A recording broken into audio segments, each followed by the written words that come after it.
congratulations to the top performing schools for their notable accomplishment. There were 9,533 examinees coming from 513 schools all over the Philippines who took the May 2025 CPA licensure examination.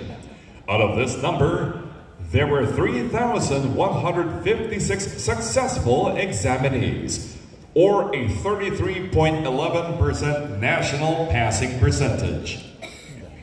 The Board of Accountancy has traditionally given recognition to those who excelled in the board examinations. We will now give tribute to the top-notchers of this board examinations. As we call the name of the top-notcher, we would request them and their accompanying parent and companion to proceed to the stage.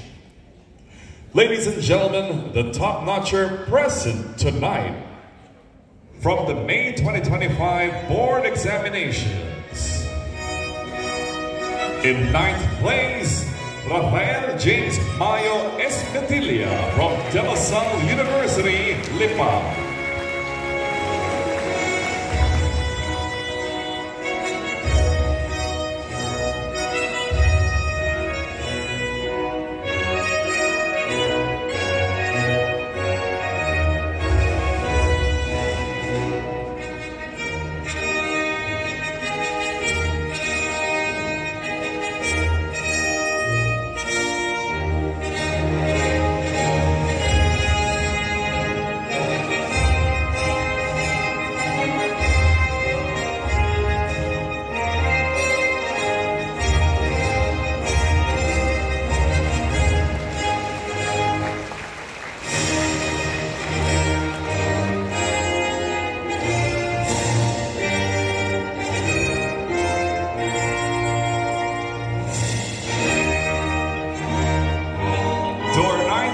And our other top-notchers, congratulations!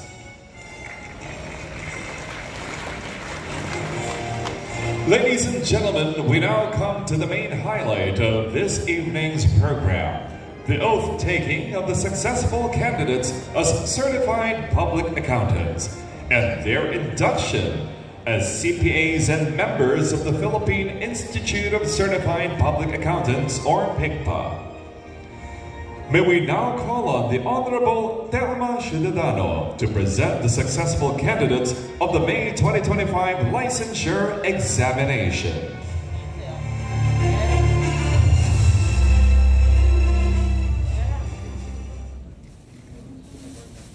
Good evening, everyone. Kanina, good morning. Tapos good afternoon. Ayun, good evening. Okay, may I request all the new CPAs to rise.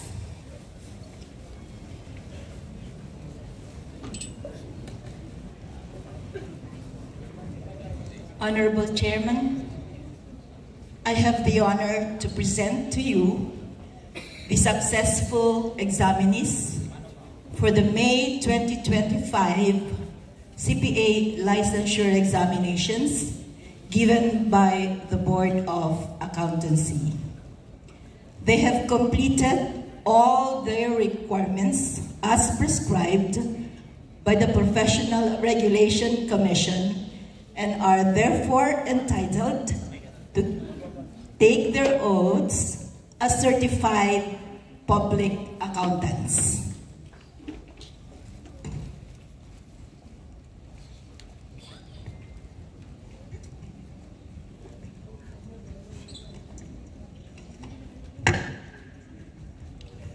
In order to maintain solemnity of this event, I would like to request the rest of the assembly to please rise. Lahat po tayo magsitayo. Let us witness the oath-taking of our loved ones.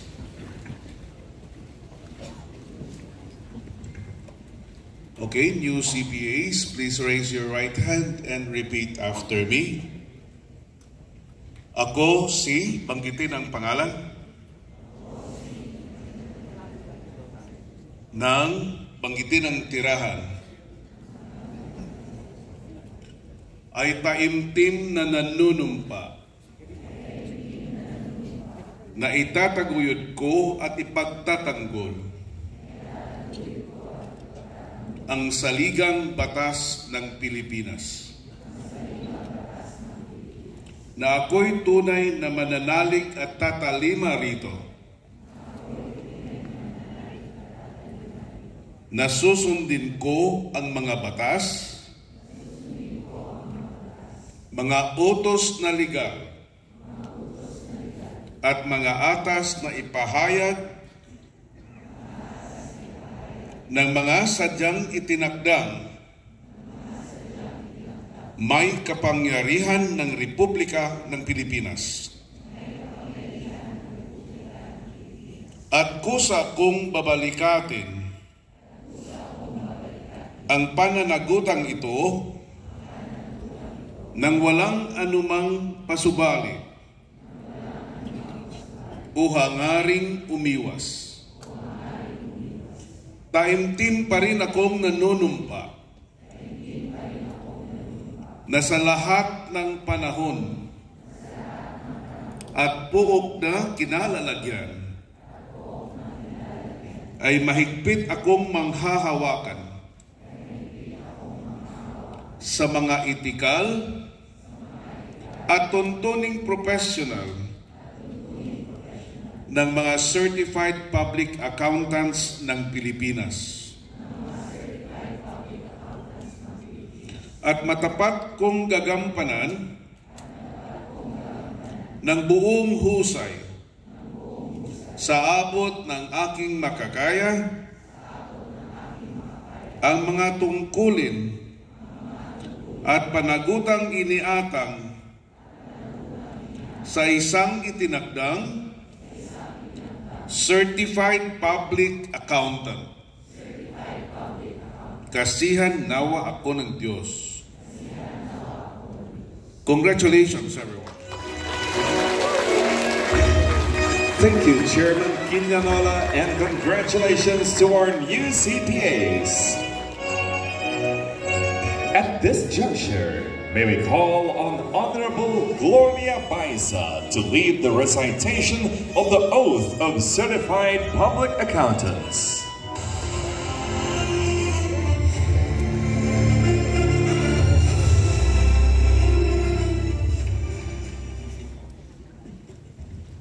Lahat po ng CPAs, new and not so new, please remain standing.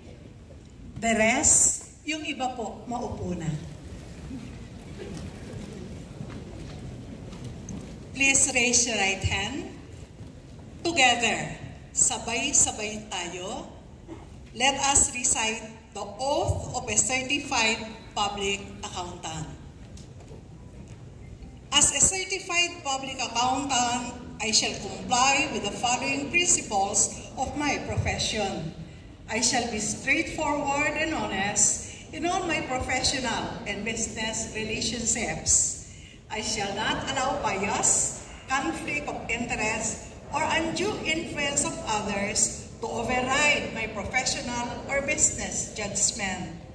I shall maintain professional knowledge and skill at the level required to ensure that my client or employer receive competent professional services based on current developments in practice, legislation, and techniques. I shall act diligently and in accordance with applicable technical and professional standards. I shall respect the confidentiality of information acquired as a result of my professional and business relationship. I shall not disclose any such information to third parties without proper and specific authority unless there is a legal or professional right or duty to disclose. I shall not use information for my personal advantage or those of third parties.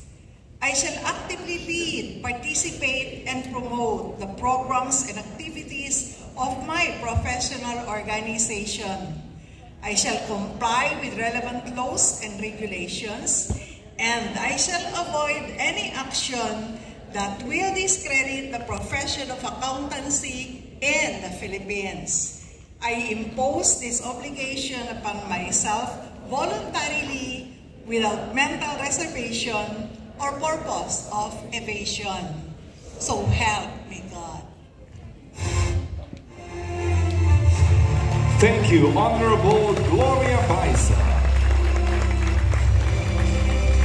May we now call on Attorney Roland C. Pondo, PICPA National President for fiscal year 2024 to 2025, to administer the oath of the new CPAs as members of PICPA. To the new CPAs, please raise your right hand and repeat after me. Ito ang panata bilang kagawad ng PICPA. Ako sabihin ang pangalan,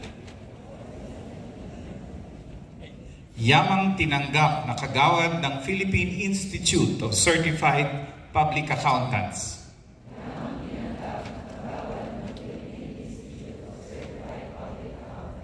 Ay mataimtim na nanunumpa na aking buong pusong tatangkilikin at tutuparin ang kanyang saligang batas at mga alituntunin, na ako'y masiglang lalahok sa kanyang mga gawain at ipagtatanggol ang mga adhikain at simulain na dahil sa mga ito nilikha ang Institute.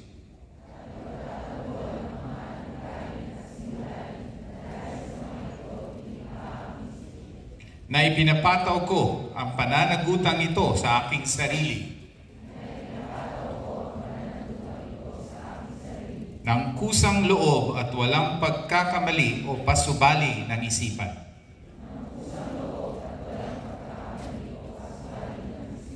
Tulungan nawa ako ng Diyos. Congratulations and welcome to PICPA.